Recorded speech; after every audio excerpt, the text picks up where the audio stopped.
എല്ലായ്പ്പോഴും മനുഷ്യർ വിധിയെ കുറ്റപ്പെടുത്തുന്നു.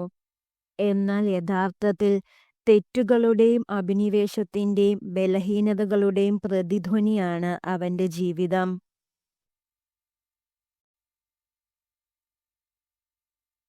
ദേഷ്യത്തിലായിരിക്കുമ്പോൾ ഉയർന്ന ശബ്ദത്തിൽ സംസാരിക്കാൻ ആത്മബലത്തിന്റെ ആവശ്യമില്ല.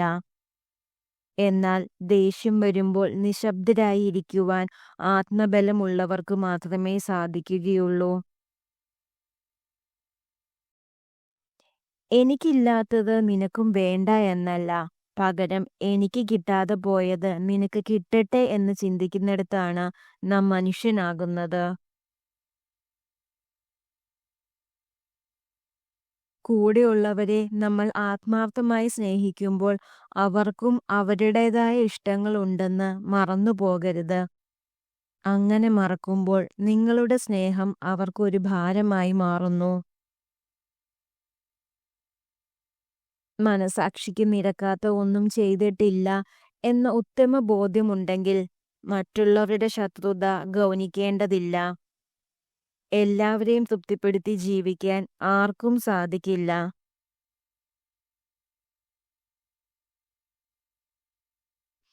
എന്തിനെയാണോ നമ്മൾ ഭയക്കുന്നത് അതിനെതിരെ തന്നെ നമ്മൾ പ്രവർത്തിച്ചു തുടങ്ങണം.